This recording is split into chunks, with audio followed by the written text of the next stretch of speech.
voice. Fuck, I have to remove maybe I'll just have to remove maybe the audio clip or something.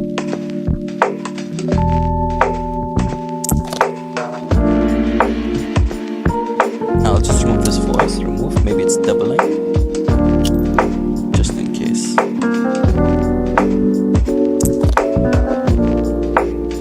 Okay, testing. Yeah. Okay, I think it was just doubling.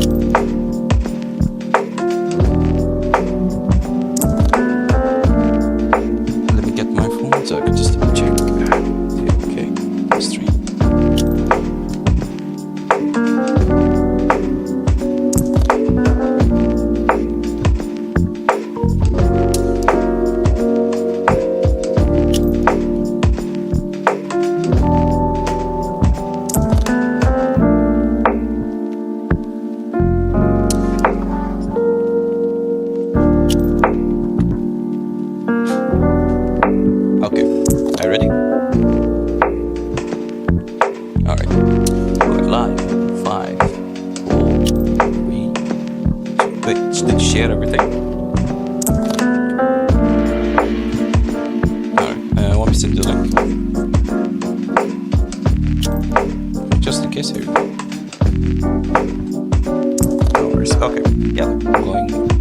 You want to take your time with the post and take your time. Take your time.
This thing 1080p.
Hello, everyone. Welcome to the stream. We're trying out a new format. As you can see, whenever I speak, my icon bubbles. And if you'd like to welcome our guest once again, my co-host, the Wandering NPC, give it a shot. Hello, everybody. I am also bouncing with joy, as you can all see. Yay! All right, so we are coming back from a long hiatus due to technical issues and blah blah blah. So we're trying out this new thing. Hopefully, you guys do enjoy it, as our faces won't be there as per usual, but our gamer icon, our YouTube channel icon, is there. So, first of all, it's been like a month? What have you been gaming? What have you been doing? Is there any updates on your channel? Please fill us in the details. I haven't had much time to work on stuff on my channel, but I have finished the Digimon gameplay almost, so I've already started editing while I'm doing the gameplay and all that, so hopefully, I'm not gonna say this month, by this month I mean April, because I don't know how things are gonna go, but hopefully soon we get it's a new type of video I'm doing, different from a retro review and all that.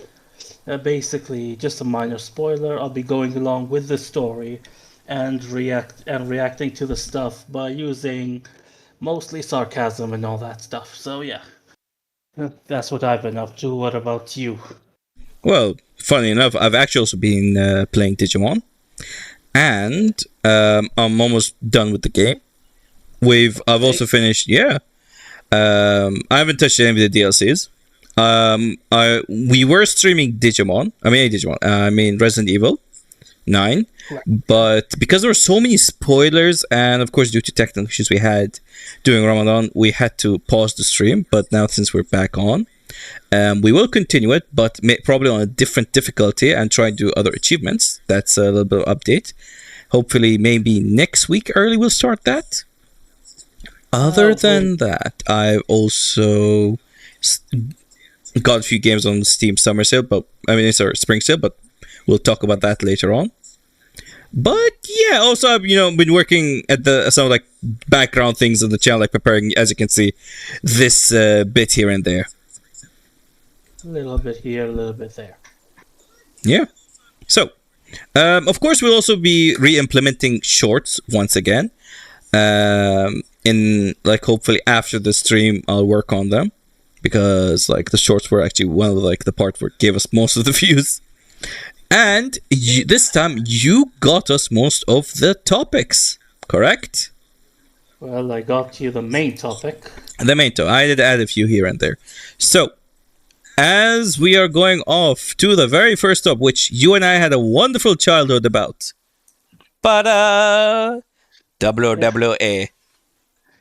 Yeah, look in my eyes. What do you see? CM Punk. They are incredibly greedy. Seriously. But first of all, talk to people about your love of CM Punk. Oh man, the straight edge life really, really, really puts me away from a lot of things. I think this girl who I had a crush on once, oh man, I'm a straight edge. What does that mean? Oh, I just don't do cigarettes and stuff like that, And she goes oh, but I smoke. I'm well, shit, tough luck. A literal conversation I had during grade 10. Yes, grade 10. Yeah, people in grade 10 should not be smoking. I'm sorry, but you were literal children. Yeah, but who's gonna stop them? It's oh yeah, man, I want to be cool. I'm smoking a ciggy. It's okay. CM Punk will stop them. Ah, yes. Just put his arms on the cross with a bunch of tattoos. So, now, why did you exactly get 2K? I know they're known for their atrocious graphics, but this time, you got me something else, which is this guy in spandex for some reason. Yeah, that's generic. Okay, so this guy. That's Johnny WWE2K. First of all, is he even on screen? Let me. Yes, he is. Okay, so basically because I'm still seeing CM Punk on screen. Wait, hold on. Oh no! I might have messed it up here a bit. Yeah. First I'm trying out this. It's fine. It's fine. Yeah. So this guy is Joe Hendry, and he has nothing to do with what we're about to talk with here. It's just that Wait, it's I Joe thought that was like, Hendry. is that the graphic from the game or is that actually? That's the graphic from the game. Okay, because it just looks like a PS2 game at this point. Yeah, but sadly the graphics are not the worst part of the game. But yeah. So anyway, that's Joe Hendry. You say his name and he appears in two PS2 graphics apparently. Okay, so but yeah, that's the only reason I added that is because Joe Hendry is basically a meme, but along with Danhausen, who's very nice, very evil, but we do not have an image of Danhausen because I do not want to be cursed. But okay, but basically we're gonna talk about 2K's very, very, very, very, very, very scummy practices. Go So on. you may notice that in the thumbnail. The guy is actually not in the ring. He's on the side of the ring, or ringside, as one may call it. Have you noticed that? Kinda, yeah. Do you know why I purposefully did it like that? Not really, but do elaborate. Because we're gonna talk about the ringside pass.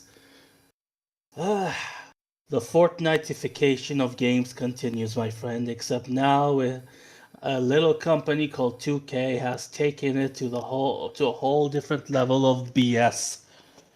All right. So 2K is seriously monetized the WWE2K games, and as you can imagine, a lot of fans are calling the game a cash grab. They're calling it a scam, and we will get to that. So a lot of people are actually praising the in-ring gameplay. They think it's actually good gameplay, but the main issue is that let's put this on start. So if you want the base game on Steam, can we have the images of the base game of the games? Oh, okay, it's already on. So it costs $70 for the normal game, which is a regular price, right? Sadly, but yes. it sadly has become regular. Yeah. Then we have a little thing called the King of King edition featuring Triple H. You know how much that one costs $100. Don't ask what comes with it. I don't know. I cannot find a lot of details about what's with this stuff. There is the Attitude Era edition, which costs $130, and the Monday Night War edition, and which costs $150. And here's the thing: this kind of pricing is not actually that strange for WWE games, but there's a difference, right? So back then, if you paid like $150, you'd get some merchandise, you'd get like collectibles, you'd get a card with a signature of a wrestler on it. A few years ago, they had Edge sign a card or something if you bought this edition. So basically, you got stuff, is what I'm trying to say. You're paying for stuff. You're paying for stuff that has value down the road. But this time, in addition to the $150, which you get nothing with except stupid shit that should be free to begin with, there is also an additional $50 for a season pass, which is the ringside pass. Now, this together, if you get, for example, you get the Monday Night War edition and the season pass, you've already paid $200. Question, do you think you're done? I would assume. No, you are not done. Because there is also virtual currency that you can buy using real world money. Basically, just like mobile games, except now it's on this console. And it depends on how much you want, but you can end up paying up to an extra $100 for the virtual currency.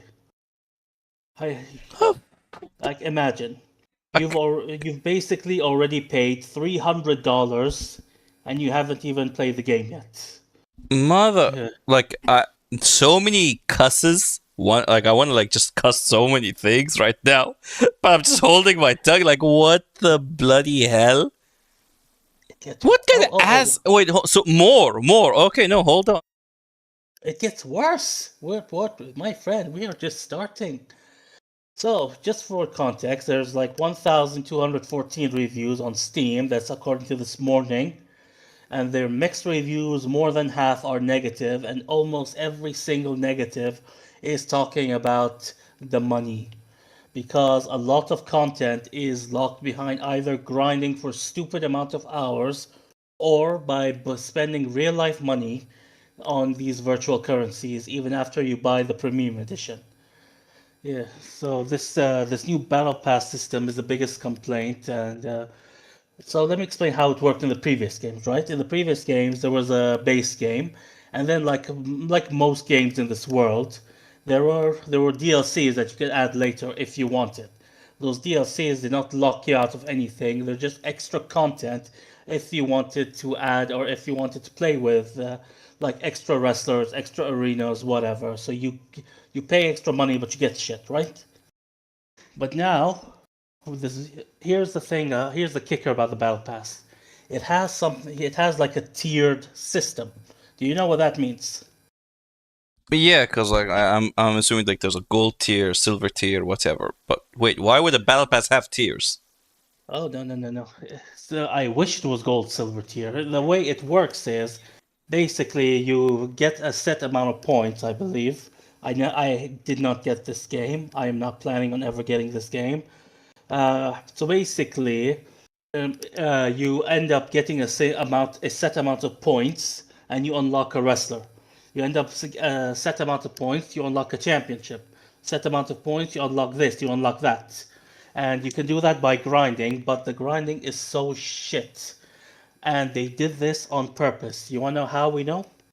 Go on. Because how much? Let's pretend like you already spend money on all of this, right? Like at this point, you spend $300. Uh, but this $300 supposedly does not is not the final cost because you can spend extra money to skip tiers, right?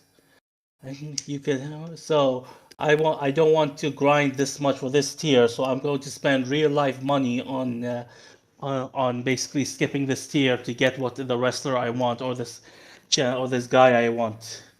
Now, just for context, I don't mind playing the game to unlock shit. Okay, like my favorite wrestling game, WWE game ever, is Here Comes the Pain, and there are a lot of unlockables for it. But you can get all of those unlockables by playing season mode like 3-4 times. You get everything. You can unlock new characters, you can unlock legendary wrestlers and all that just by doing that, just by playing the game normally. Now, now, if you don't feel like playing the game, you can spend money. How much do you think the it's going to cost on average? I say on average because there's going to be multiple seasons over the course of the year. It's I think around 6 seasons. I'm not sure. I'm Okay. going to assume maybe $20 per tier or something like that, or per character. So on average for everything, like you want to unlock every single tiers. Now we are assuming that what this cost means like every single tier over the next year or over the 6-7 seasons they have. It can be anywhere, according to rumors, it's not confirmed, anywhere between $450 to $700. I'm sorry. What the fuck? Hold on. We need a new picture for this. Where art though?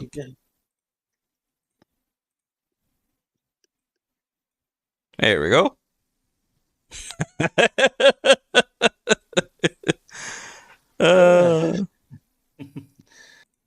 But yeah, we'll get to the Mick Foley thing in a bit, but Mick Foley basically isn't part of the game for political reasons. That's just something extra I'm gonna add later. No, I got But the wrong image over here. My bad. Sadly the image we added got removed. It was supposed to be this. Where is it? There we go. This is it. Let me just fix it. There we go. Blah, blah, blah. Yeah, Goodbye, Meg that's the Foley. image we should That's have the used. image. Hold on. The viewers can't see it. All Fixed. right. All right. Yeah. In case you don't know, that's the Million Dollar Man, Ted DiBiase. I remember him His, back in the 90s to early 2000s.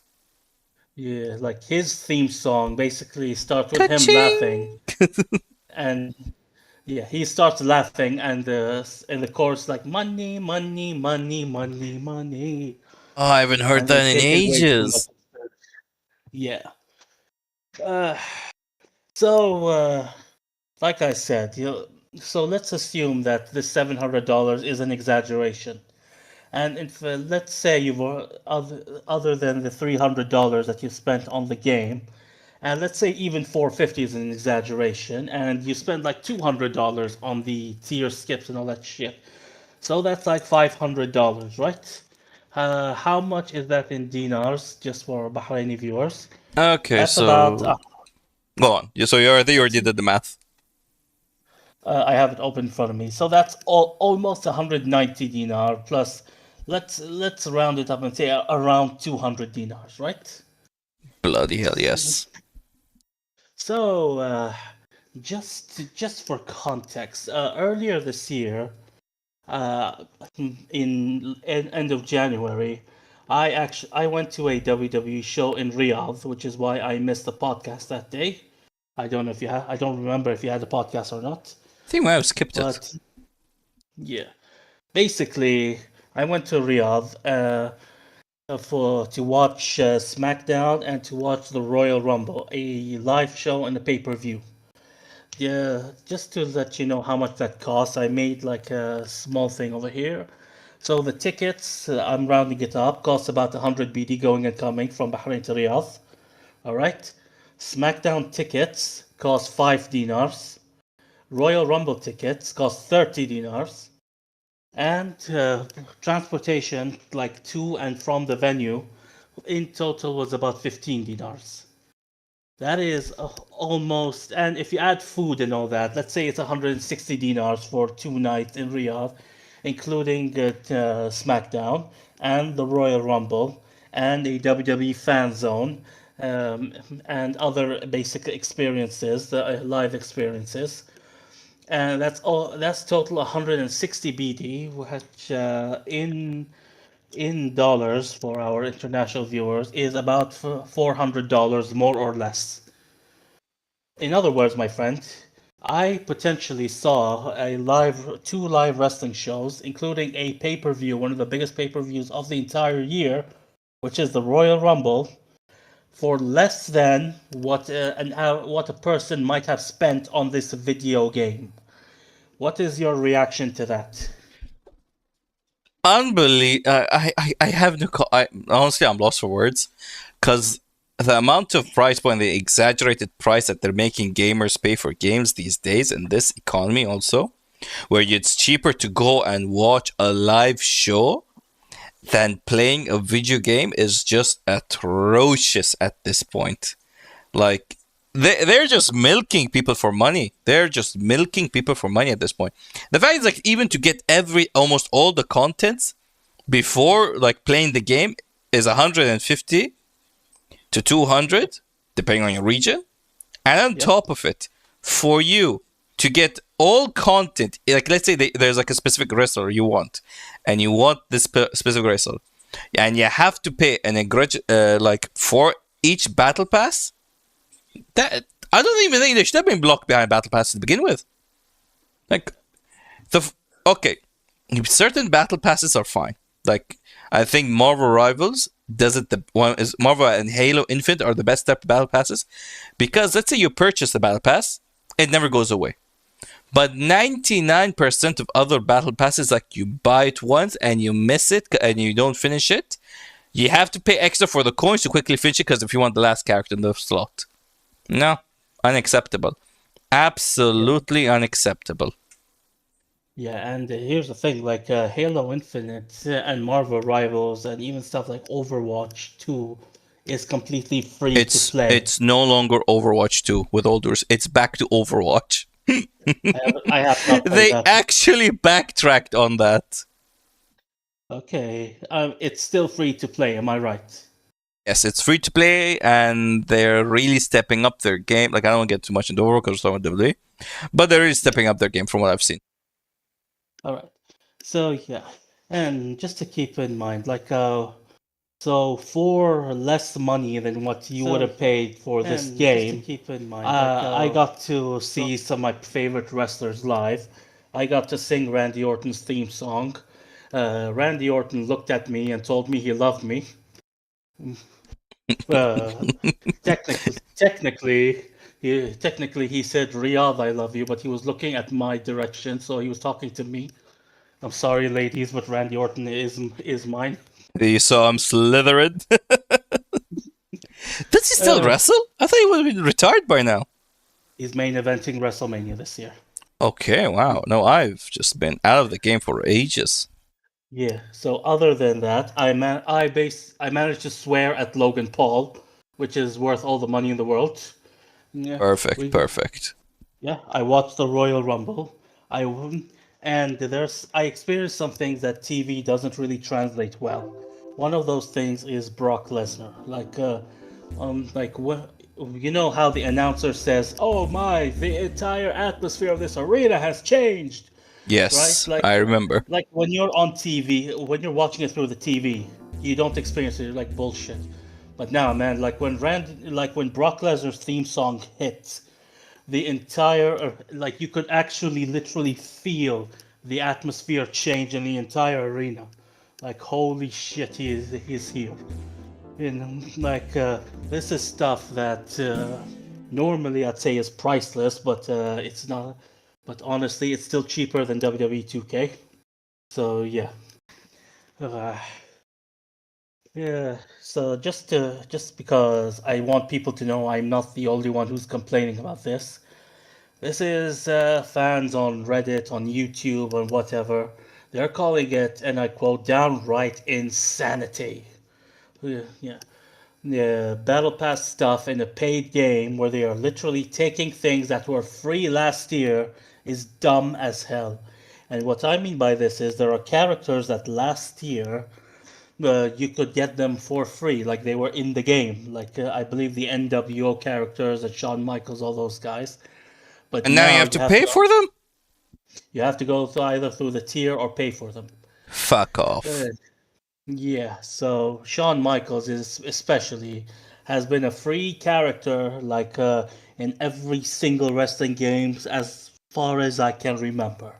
I don't remember a single wrestling game that didn't have Shawn Michaels in it. Why are you making people pay for Shawn Michaels? Eh, but, This is just absolute greed. Absolute greed from the core. There's just yeah. there's nothing. It's indefensible. Like I'm surprised. Like as you mentioned, certain characters that had, like were not even locked behind paid passes are now costing money for absolutely no reason. Well, of course, the reason is greed, but still. Yeah, so we'll be done about WWE in a couple more points. It's just uh, I'm sure we've talked about this on the podcast before a couple of times. A little thing called FIFA Ultimate Team. Do you remember that? Absolutely. Now, 2K has their own version of Ultimate Team in the game, which is basically the same thing. It's a loot box style card collecting. No. I don't want to talk about this. I hate it. I hate it already. Here's the thing. This was introduced like 2 games ago or 3 games ago, right? When it came out, I remember going online and I remember saying, I believe it was on Reddit, where I said, this is going to be the beginning of the end of the WWE games if the fans let it happen. I said it. I know it because this is exactly what we experienced with FIFA. And now, guess And what? then the And I whales came in and let it happen. Yeah. Here's the thing, like I got a lot of shit for it on that. I got a lot of shit for it. No, that's EA. It's a different company. 2K is not the same thing. Of course, they are the same exact thing. If you played the NBA games, you know how shitty 2K actually are. The last time I got an NBA game, I don't even remember what it was, but I got it for free on PS Plus. And even then, I feel like I needed a refund. I think it was the basketball one that you got. NBA. Yeah, it was NBA It was. 2K. It's the Yes, same NBA. company. But so here's the thing. In the first week or so, fans actually found a way to pass around these tier systems, right? So they'd select a strong character like Brock Lesnar, and their opponent would be a weak character like well, by weak character I mean there's only the weakest one, which is Eric Bischoff, and they basically finish the match in less than 60 seconds and get the same amount of money as they would if they finished the match in like 10 minutes. So they use that trick, right, to get past the tiers, because they don't want to work. They don't want to pay money for the stupid tiers. To They want pass, yeah, to get past quickly through the grind. yeah, they want their favorite wrestlers. They want their favorite arenas, man. But uh, to 2K patch this. They stop this crap. Well, I say crap. I mean 2K is crap. This method wasn't crap. Basically 2K later released, not 2K themselves, the main developer, whatever his name was, basically said on Twitter that that they were patching this. He called it an anti-speedrun cooldown, and he actually said, and I quote, "Blowing through matches in less than 60 seconds is not fun." I'll tell you what isn't fun. It's having to grind like hell just to unlock Shawn Michaels. So wait. So now what's the cooldown? Like how many seconds or what is it? Now the way it works is, if you finish the match in 60 seconds or less, you only get half the rewards you would have gotten otherwise. So you have to finish at least 60 seconds of the match in order to get a certain amount of rewards. That's bullshit. That's literally Spider-Man 1 movie right there. If you know what scene I'm talking about. I know exactly what you're talking about, Spider-Man movie. In fact, conveniently enough, we're talking about the wrestling scene in Spider-Man, so Exactly. it works really well. So yeah, and remember I said that there's virtual currency. This is where you use it in My Faction mode, which is the WWE Ultimate Team mode thing. And yeah, so people are saying that even this mode, this My Faction mode, is even scummier than the Battle Pass mode. We have just one more thing to talk about, then we'll move on from WWE. McFoley? I think almost okay. We have two things to talk about. So there's a mode called the Island mode. Is it a dating show? No. No, unfortunately, you do not get to see good-looking WWE wrestlers like Danhausen on a dating reality show. If you don't know who Danhausen is, just Google him. Hold on, let me Google him.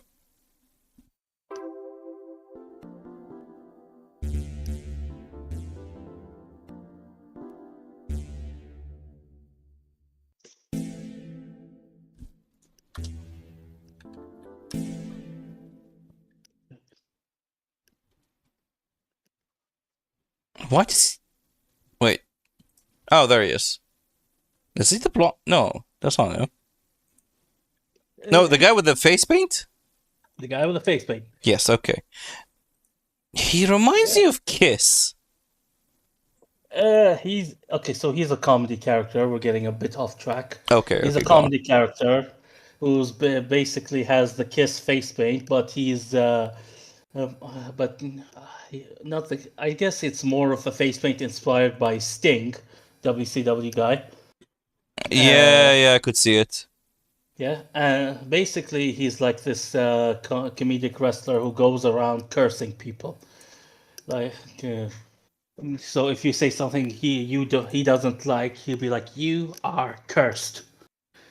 Yeah, and to WWE's credit, they've actually used him really well. The guy is hilarious, and obviously the reason they're never going to make a dating show around him is because all the women will want him.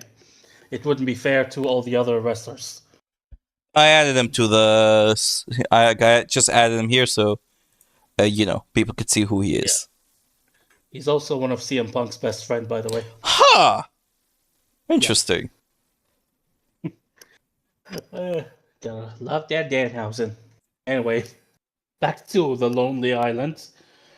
So it's kind of the same, kind of like the Ultimate Team mode, except here, I don't think this is 2-player. I never tried this mode. They basically introduced this mode in the last game. I immediately saw this and I'm like, yeah, cash grab. I'm not going through that mode. Fair enough. Yeah, many people are saying it is basically a pay-to-win mode, which you do end up having to pay the virtual currency to just strengthen your character and all that.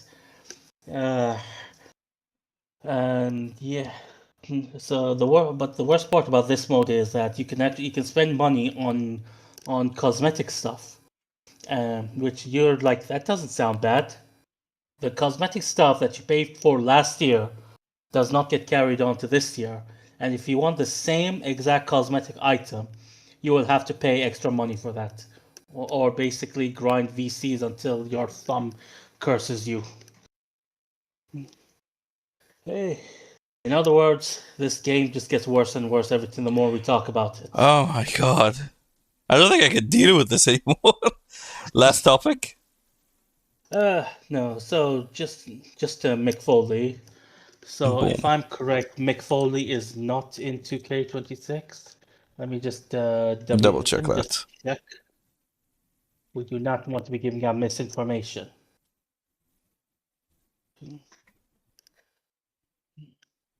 Okay, it looks.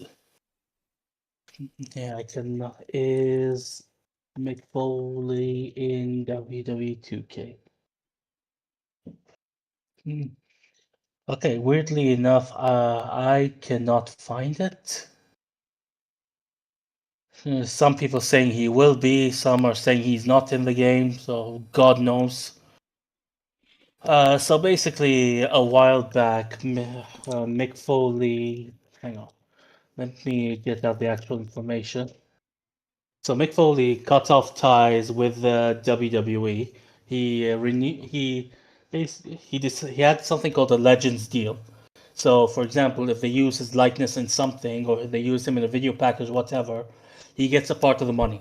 It's the way that the company does to take care of its former legends, right? Yeah. So, Mick Foley earlier this year announced to everyone he would not renew his Legends deal because the company is involved, well, basically involved with a certain man. I don't know if we say his name, we're gonna get shadow banned or not. I don't know about you. Tap to me on WhatsApp right now, and I'll see.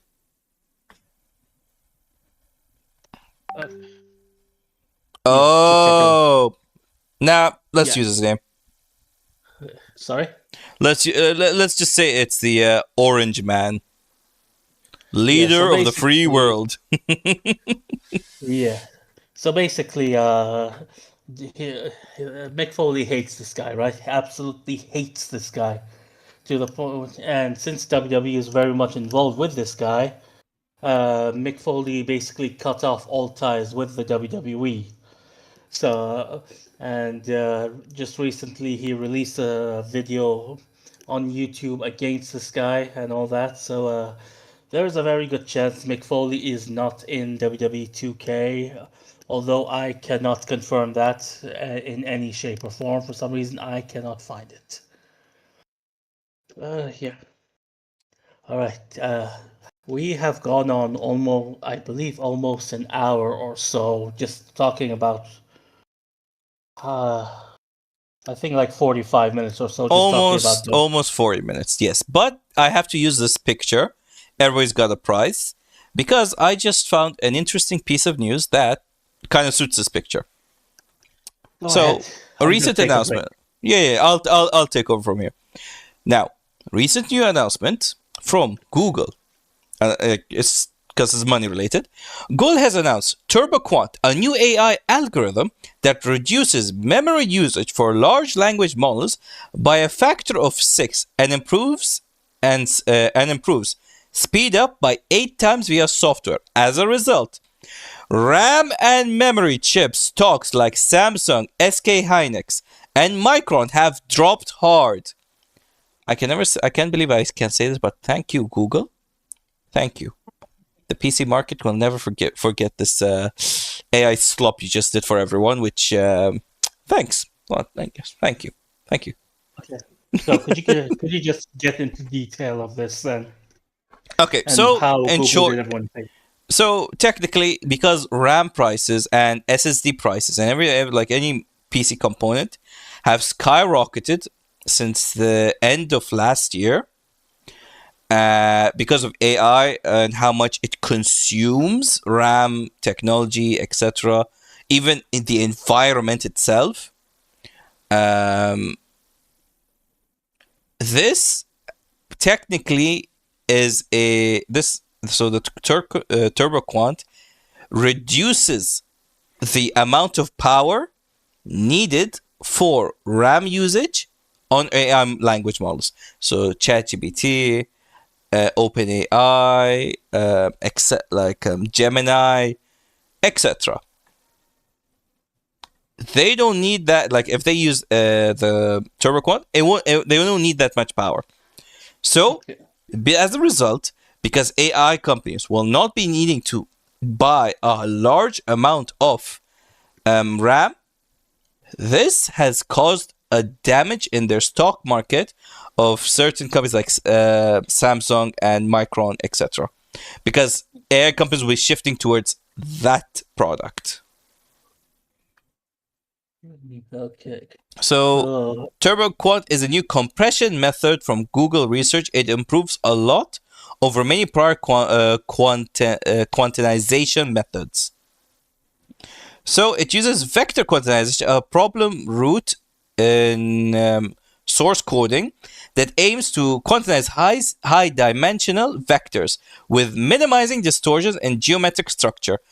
Long story short, makes things to process faster. That's it. Okay. So could you explain? Do you understand like how is this benefiting the gaming industry So in any way? because certain companies like Micron shut down their consumer brand and focused all on AI, now they'll be technically forced to reopen their industry to sell RAM again back to players at a more reasonable price. It means that RAM prices will be hopefully going back to normal. Not now, but in the near future. Because, of course, they'll be producing more RAMs for the consumers, not the AI companies. So a RAM which was around, let's say some certain RAMs went up for 1,200, it'll be probably dropping back to $200 on regular. Okay. Because that's what happened to me. Like I bought my RAMs for 50 BD, which is around $150. And then a month later, I see the RAM prices going up again, and then up again, and then from $150 went all the way up to 1,200. If I sold my RAM now, I'd still be more profitable than what I bought it for. Oh. Yay.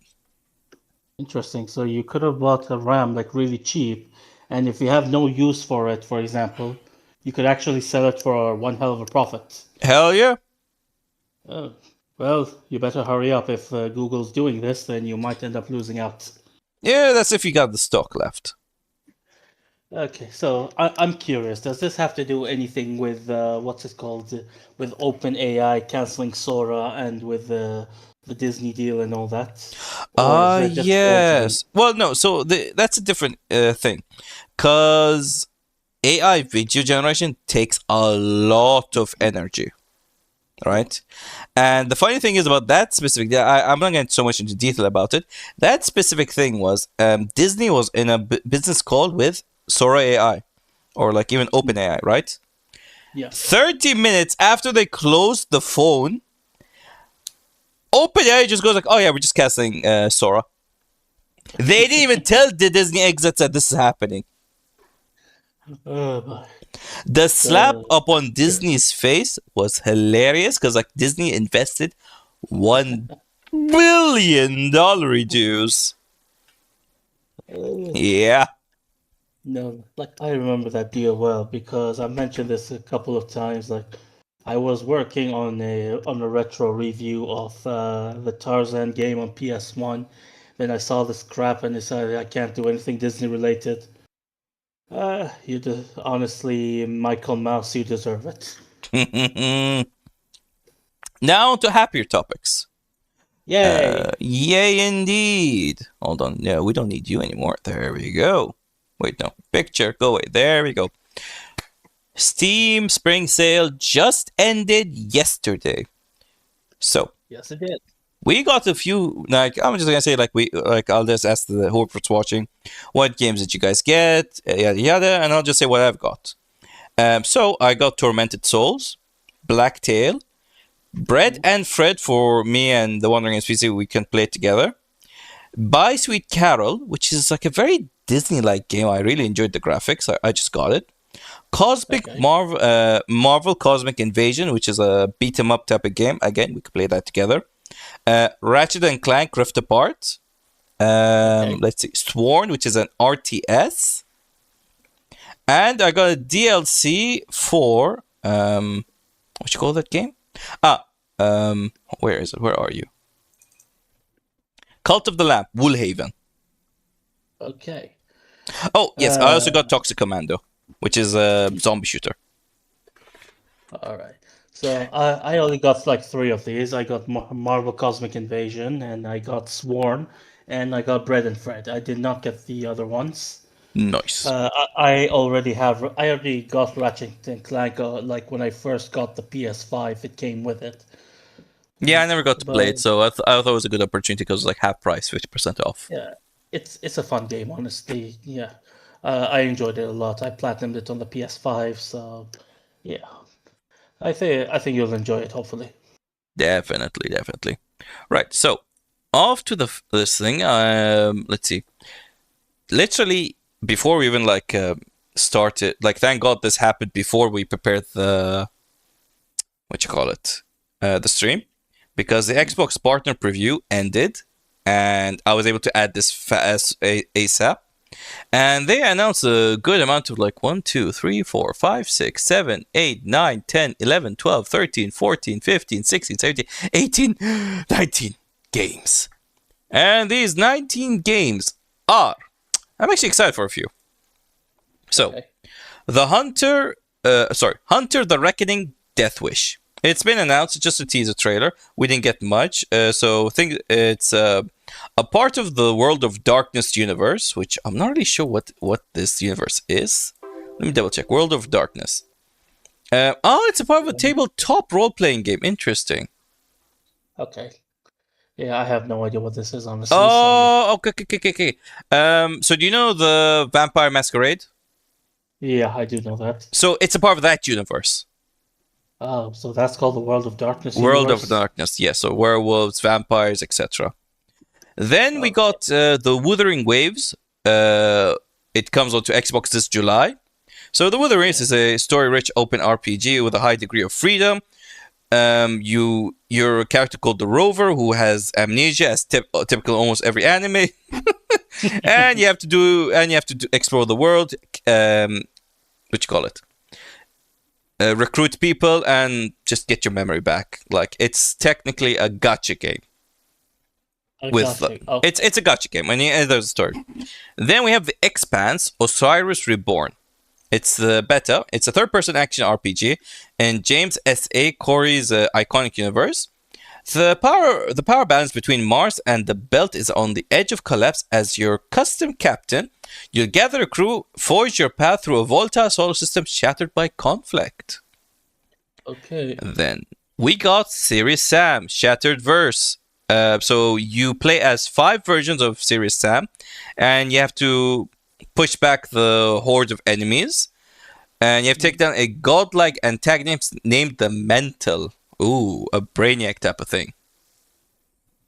Okay, Actually, I can see so like a bunch of lich, robots, etc. Interesting. So yeah, it's a multiverse of thingy of I can Serious see Sam universe. there's Chad Sam, there's Black Woman Sam, there's I don't know what that is, but looks like a goat Sam. There's edgy protagonist anti-hero Sam, Yep. and there is muscly black dude Sam, my personal favorite. African American, with all due respect, you can't use the B word. All right.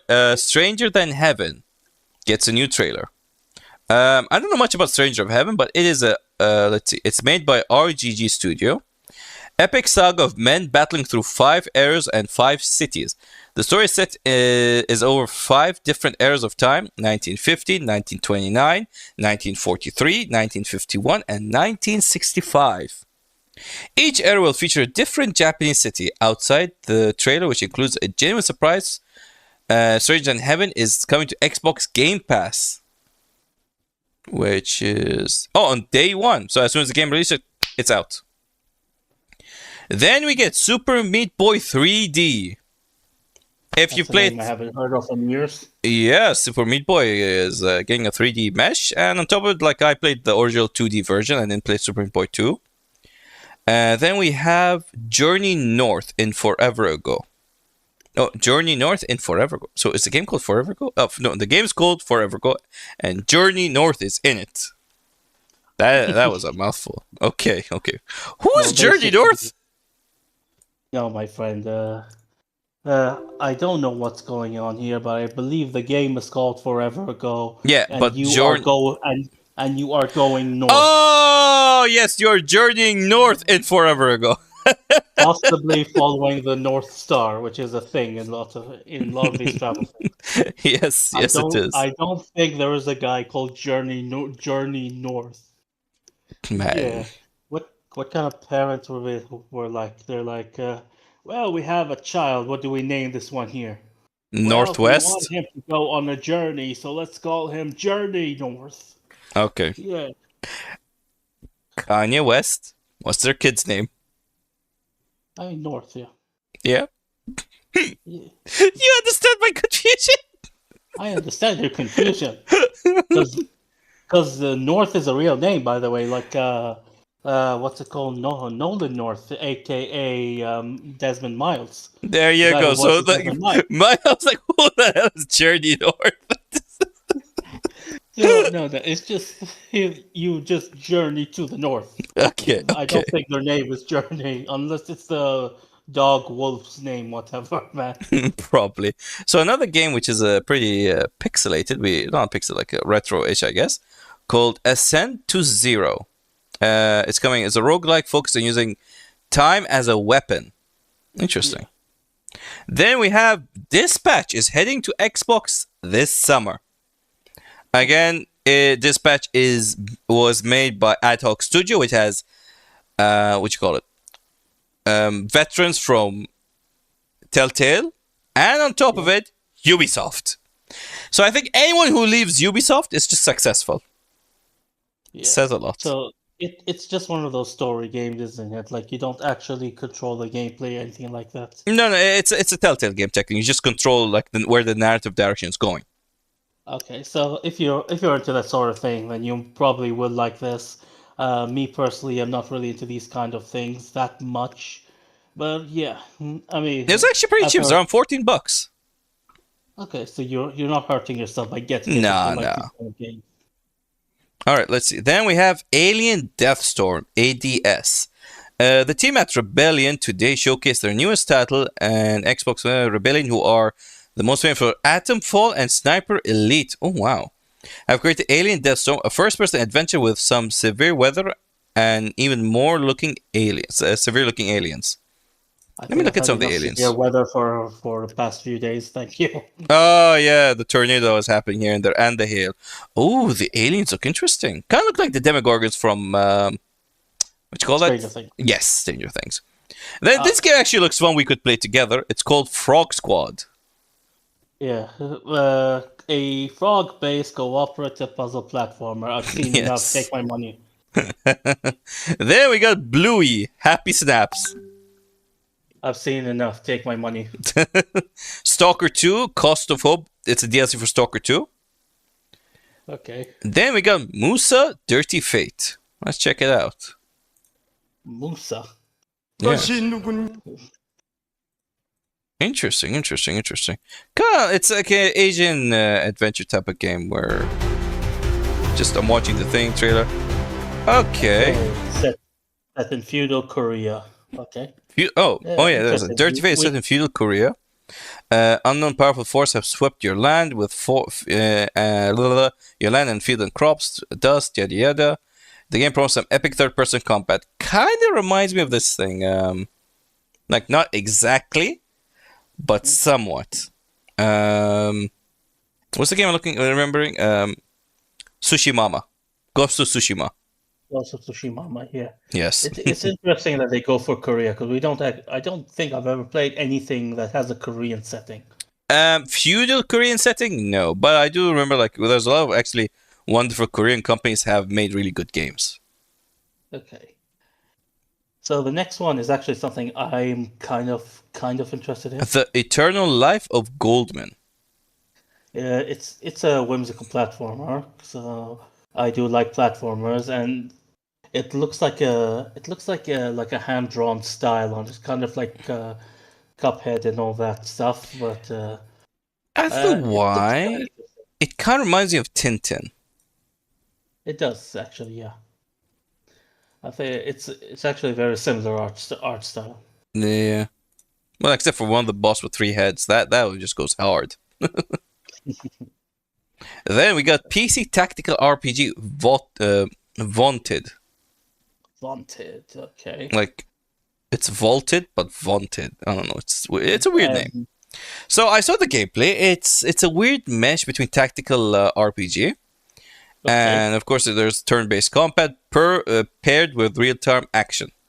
So you could like maybe jump between both, like I guess like Baldur's Gate, because you don't have to stick to what you call it. Actually, no, not like Baldur's Gate. Baldur's Gate is like tactical RPG pure. Potentially like maybe Xenoblade or something like that. Possibly, I've never played Xenoblade, so I wouldn't know. Yeah, it's kind of the same thing. All right. Then we got Hades 2. It's going to console and Game Pass next month. We're not going to go... everyone's played Hades 1. You're just playing as a sister this time. You guess are trying to save your family. And that's all I'm going to say. This game actually... The last game they announced actually got my interest. Artificial Detective arrives next year. Now, this one is set in 2846 AD. And you're a detective robot who wakes up in a city that's overtaken by artificial life, and you find the last human in that city, and you kind of like have to save them. And in one of the scenes, you can see the kid has a Gundam in their hand. I'm not sure if it was the Gundam or Grandizer. One of those two.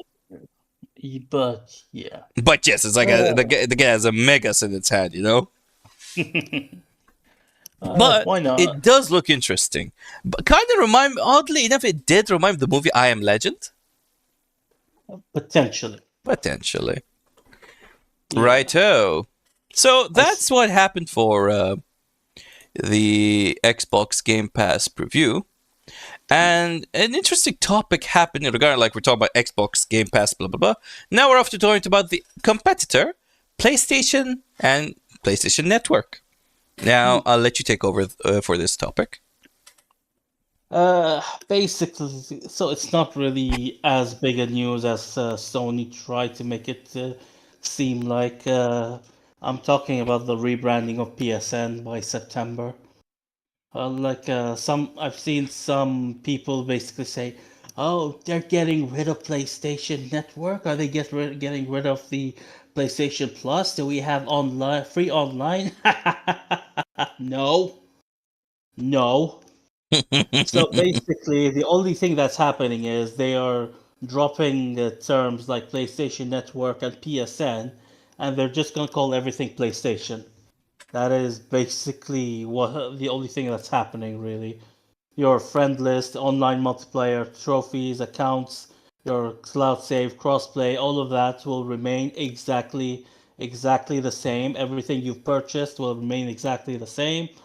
The only thing that will change is that it's not going to be called PSN anymore. It's just going to be called PlayStation.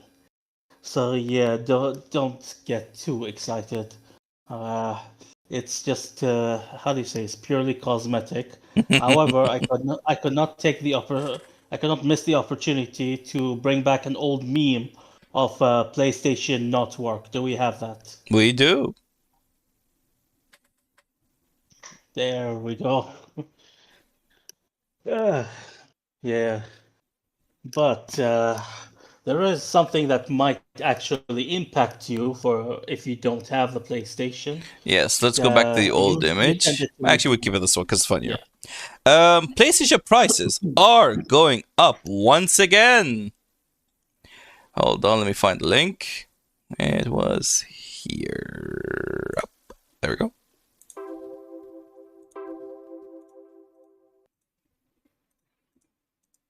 Ah, dang it, I lost the fucking link. It was right here. I don't get it. What the hell? You sent it to me on the WhatsApp, didn't you? Yeah, Just I go to did, that. but it's odd. I can't. It's not the one. It's not the one. I can't seem to find it anymore. Is it It's this not link? the one. Well, I've got it in front of me. So You take it over, yeah. yeah. So PlayStation is apparently significantly raising prices of the console. The PS5, the normal version, will jump from $549 to $649. The digital is from $500 to $600. The Pro will be $750 to $900. What the hell? $900. That's a price of a bloody PC. At this point, you might as well just get yourself a PC, honestly. Yeah. And the Portal goes from $200 to $250. That's what we know. All right, let's see. Yes. Wait, that's it? I'm sure we had more topics. What the hell? We do. Yeah, where's this thing? Hold on, did I miss something? We should have two more topics. At Yeah, least. I know, but like I think I might have missed the picture because I only got the last one here. Shit. All right, that's fine. We'll go back to the normal listing. So we are about. Oh my god, that's right. I probably did miss it. Okay, anyway. So Epic Games, the developer of Fortnite, has laid off almost 1,000 employees. And this just proves one thing, that even one of the biggest gaming companies is having issues with its upkeep.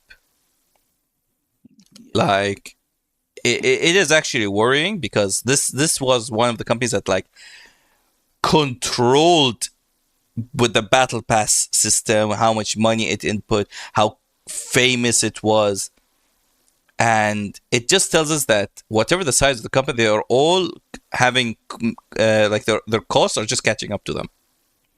This will definitely not get with the global inflation and everything. This will definitely hit like. This is like just gonna really throw all over this thing. Like even this, like if you Epic Games this thing, even at one point, Epic Games was investing into other companies. Like they invest into Walt Disney. They invest 1.5 billion. What happened? All that money gone down the drain. Like Epic Games was once like they also have their storefront, which they try to challenge Steam, which still they can't. Like Steam is king. Steam is king. But yeah, like this is actually worrying because if Fortnite can't keep up with the costs, but some people are actually online. Some people are actually blaming them for, not blaming. Sorry, they're pointing their fingers towards AI. Like they're saying it could possibly they're like firing people because of AI. And I don't think that could be the case because certain people like their art character director for art character, Vitaly Naimushin, if that butchers his name. Well, neither of us speak Russian. I believe it's pronounced Vitaly Naimushin or Vitaly Naimushin. I have no idea. So we'll just say Vitaly. Unfortunately, yeah. So Vitaly worked for Epic for 11 years. No one works there now. He was one of the 1,000 who got laid off. He was there for the pre-launch of the game. There was other people who also got laid off. I don't remember this person's name, but he was their server admin who was there during Fortnite competition, like competition, setting up events for them, everything. This person who was like the in-between guy for a lot of streamers and Fortnite events, this person got laid off. Like, do you realize what important assets you just let go of? And I do call people assets because like they're so important to the company that like they bring more than what like, especially like the power of knowing people. These people, like, you just lay them off. Why? Because especially this guy, Vitaly, I understand why people might say like, oh yeah, it's definitely because of AI. Like I could see towards this thing. And on top of it, one of the most deft-on things I've read from the CEO, let me find the quote. Where is it? I gotta find it.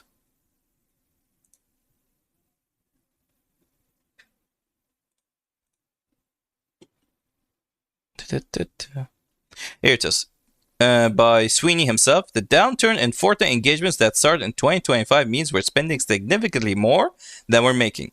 And we have to make more major cuts to keep the company funded. This layoff, together with over 500 million in identified cost savings in contracting, marketing, and closing some open roles, put us in a more stable place. What the hell are they spending money on? No idea.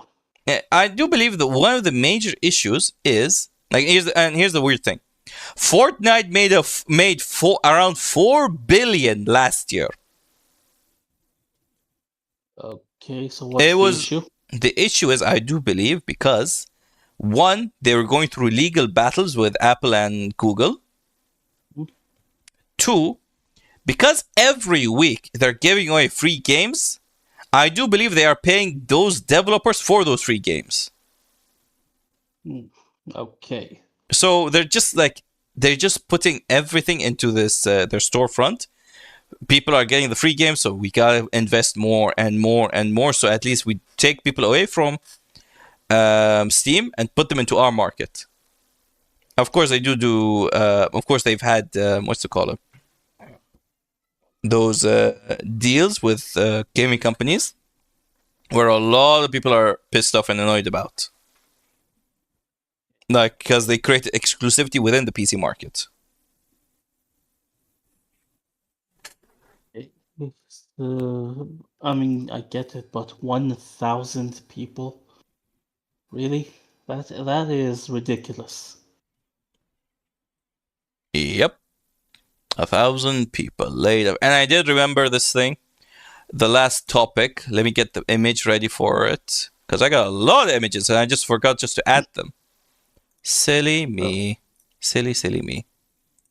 So, I don't know. Rant until I get this thing fixed.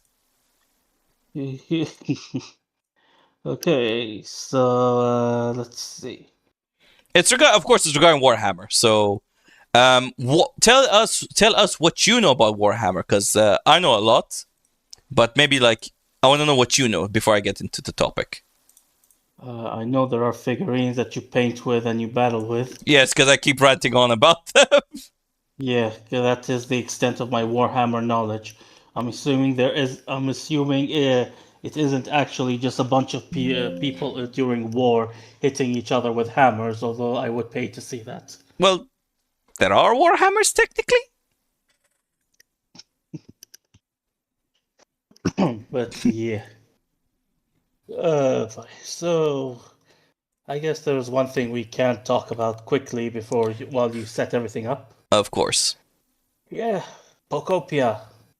Yeah, so did you know? So Pokopia apparently, for those who don't know, is Pokemon combined with Animal Crossing and Minecraft, and when the game was announced, people had no expectations of it whatsoever. Do you know what the score is right now? I'd say maybe in the 90s. On Metacritic, it's almost 90. Yeah, and the user score is 8.6 out of 10, which is Nice. higher than some other regular Pokemon games. Well Like deserved. Well deserved. Legends ZA, in comparison, has 78 on Metacritic and a user score of 4.8. Yeah. Next time someone says Pokemon fans are complain and are ungrateful, just show them this. Yeah. Apparently, I have not had a chance to get it yet. I do. I think I kind of want to stream the game, but I don't have anything. We've tried to stream through the Switch 2. We couldn't really figure it out, could we? I think we need a more We'll figure it modern. out in the near future. We will. Yeah, I think we just need a more modern game capture or something like that. Yeah, Maybe. mine's pretty old. Sadly, that's the thing. Right, so there we go. We're ready to talk about Warhammer 40k and its newest edition, the 11th edition. There's been 11 editions for this game. Of course, each edition changes to some of the rule cores, etc. So you don't know much about Warhammer 40k. So I'll give you like the Hang on. very go on. So thing is, I feel like I should know it because I lived for 4 years in the city where they made Warhammer. Yes, you 40K. lived in Nottingham. You lived in Nottingham. Next, I passed by the original store every single day, and I didn't even think of it until after I came back, and you told me that this game was made in Nottingham, and I'm like, wait, that store that I used to pass by every single day of my life, that was the first one, that was the original? yes, it was. So, they're going. So you can see like Armageddon. You can see like Warhammer 40k. You see like humans, and you see like greenskins who are orcs.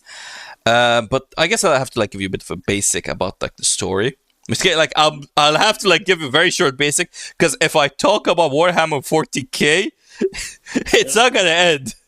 It's because so the closest thing I've played in about Warhammer was Space Marine 2, which I personally loved, honestly, even though I didn't understand anything about the lore. Okay, so you do know a bit about Warhammer then?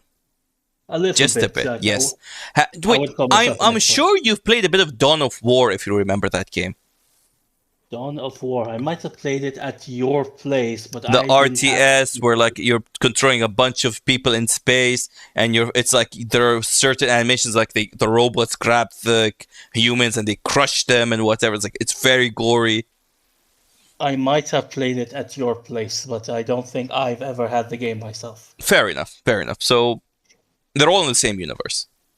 Okay. But so Armageddon is a certain planet, is a certain campaign that goes back to 30 years. This campaign is being kind of like not reworked or anything, because it's a story and it's continuing. So Armageddon is back on the front after 30 years of people playing the game. 30 years? Or maybe, my bad, I think maybe 20 years. It's doing second edition, I believe. Okay, so Armageddon is back, and I'll have to show, and I got a picture of the old box set. Okay. Hold on, that's Commander Yarrick. This was the box of the old Warhammer box, like the collector set. Okay. But yeah, okay, so it's those guys in the red armor versus the orcs. My faction is orcs. I love those guys. They're the most whimsical and the most bloodthirsty faction there is.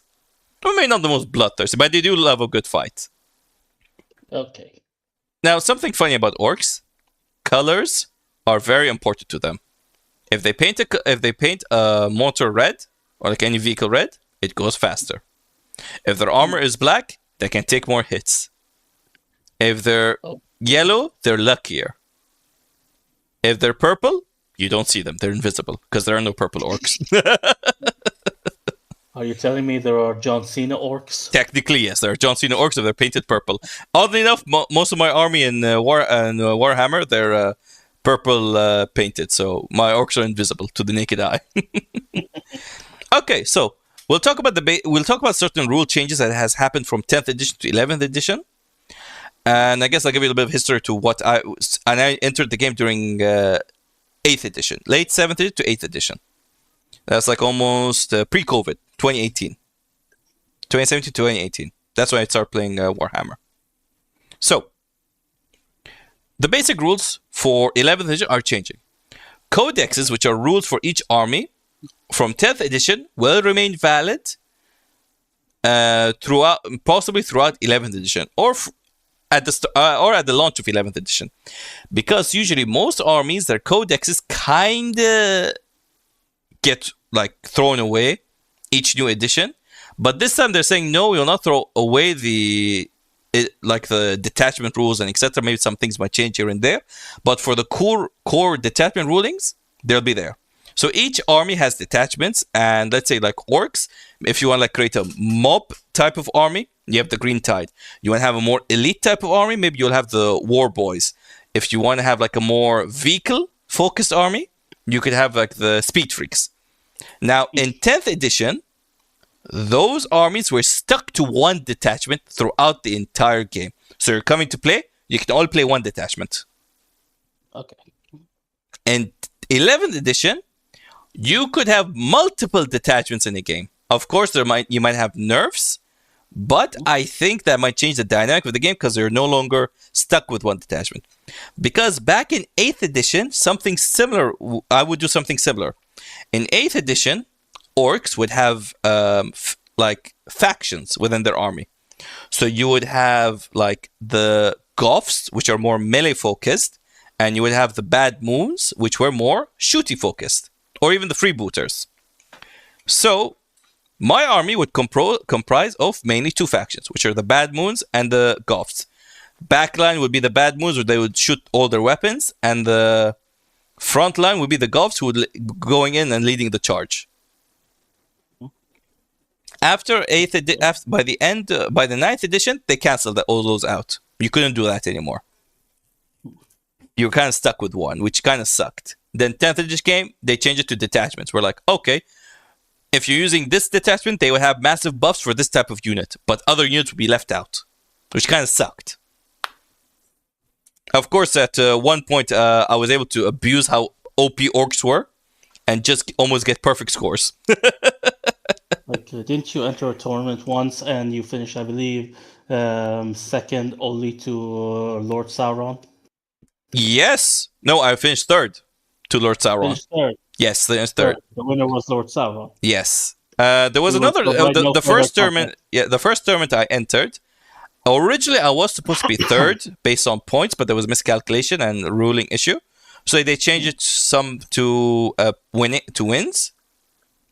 So that caused me to drop to 5th or 6th because there was a ruling issue. But originally, I was supposed to be third. Yeah. Then, some people may be wondering what do we mean by you finished third to Lord Sauron? We will provide no further context and we will move on. I already mentioned one name. Bobby. All right, so let's go back to the rules. Either way, like I also have like 3 armies right now. I have the Chaos Knights, which are like giant titans who shoot big bullets and like just ravage through everything, or like they're just like war bots. I have Imperial Fists, which are you see like the Warhammer, like under the Warhammer logo, you see the guy wearing the red armor. Yeah. Similarly, but they're yellow. Okay.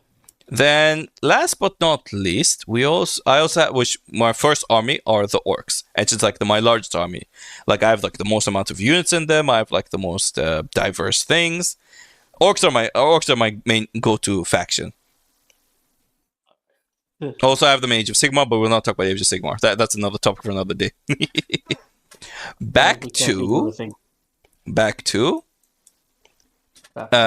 Of course, you saw the previous cover. This cover is an homage to the 2nd edition Armageddon battle, or 3rd edition. I don't remember which edition it was. I didn't play that during that time. So anyway, 70 new detachments will be available at the launch for all armies.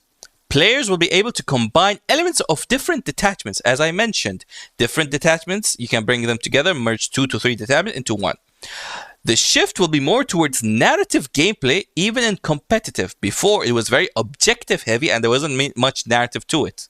So it'd go like, oh yeah, my army versus your army, that's it, done deal, get over. But now it's going to be more narrative. There's a more story to it. So just go ahead. I'm just gonna adjust my headset for a bit. No worries. Then they're also changing objectives. Now objectives were mainly based on markers on the field, not on terrain. Now they're changing objectives based on terrain, no longer on like a token on the middle of the battlefield, which might leave you too open for it. Units will benefit from cover. Will now apply to the hit roll rather than the save roll.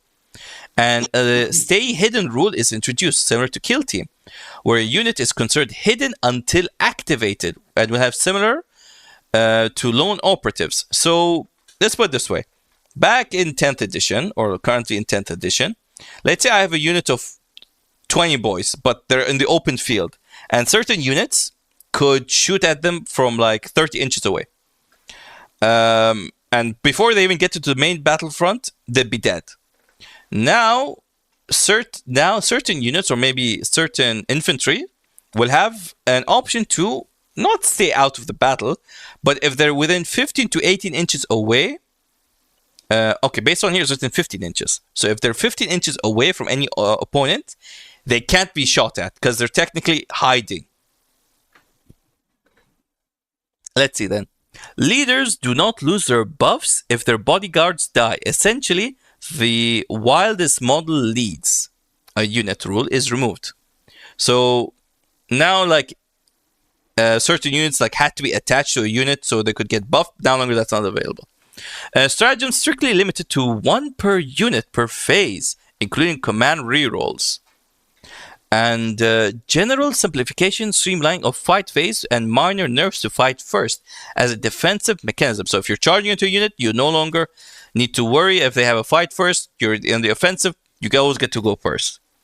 Could be considered as a buff as an offensive mechanism, needs to be clarified. There's still things that are in the gray, so we need to wait for more announcements. During charge phase, you will roll your dice and then choose a target. This is actually one of the best things, especially for an orc boy, because sometimes I want to charge someone further and there's someone in between. But like if I miss the roll for the one who's further, because like in 10th edition, all previous editions, you have to declare who you're charging and then you get to roll. But now it's like, okay, you roll first and maybe if someone's in between, you get to go to them. If not, then you get to pick the last target. Last but not least, combat disembarkment. So you are if you have any troops in a transport, they can actually get out of the transport and fight, but they will suffer battle shock of this action. Of course, you have the option to keep them in. Let's see then. Now we're going to talk about some of the new models they've announced, which is the return of Yarok. This human is just mwah. Yarok was technically confirmed dead, but because of community backlash, they brought him back. Yarok has an orc battle boss's arm in his hand, and almost any orc that goes against him loves him. They have mad respect for this one human, and they call him Old Baelai. In the lore, they assumed he was killed by this demon prince called Arronte. So the orcs went out to hunt that bastard out.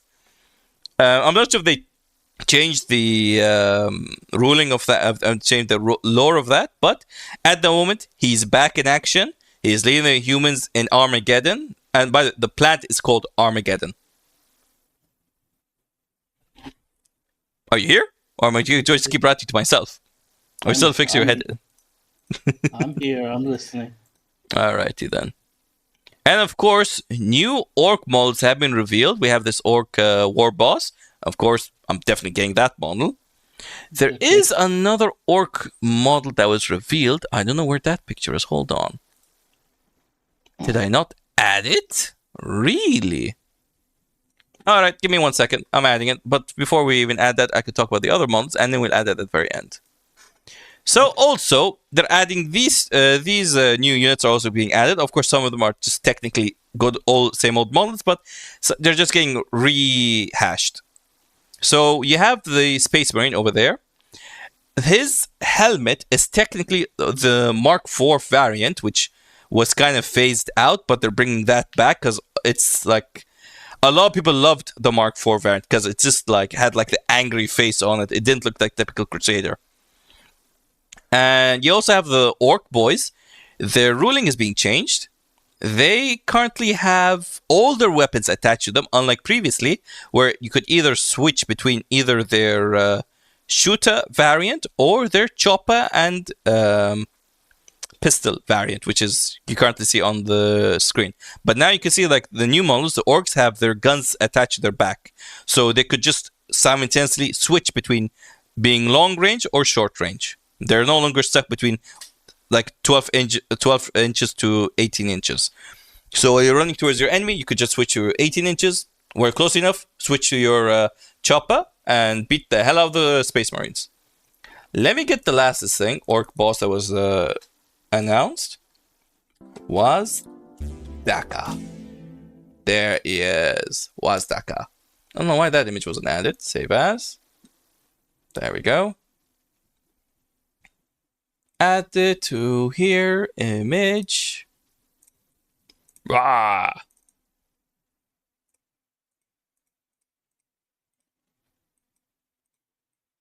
Get over here, Wazdaka. Let's put you right in the center so you don't cover us. And boom. And here we go. As you can see, Wazdaka has been announced. Some people don't like the cartoony fire at the back, but I love it. Wazdaka never had, he was always mentioned in the lore, but he never had an official miniature until today. So technically, 20 to 30 years he's in the lore, not once did he ever have a proper model. Yeah. So, also, a new orc detachment was announced. Let me get that picture too. Of course, like Wazdaka was hinted towards people, but we didn't know that it was actually going to be him. And now we're all happy. But I'm sad that they still haven't given us a new model for my favorite orc, Captain Badrock. He's gone to Legacy. Where is this image? Save as. There it is. Last image, and we could end this stream. Oh man, we really pushed it tonight. We had things to talk about. A lot of things. I'm glad. Like how I swore at Logan Paul. It is very important. People need to know that. So Orc got a new detachment, which is speech, which is this like it's not a new detachment. Wait, hold on. Wazdaka reveal. Let me double check what exactly this is. I think it's a new detachment.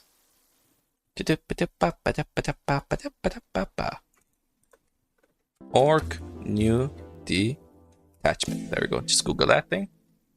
Okay. No, not that. Where are you? Where are you? Like, I have the picture right there, but I just can't seem to find the Armageddon.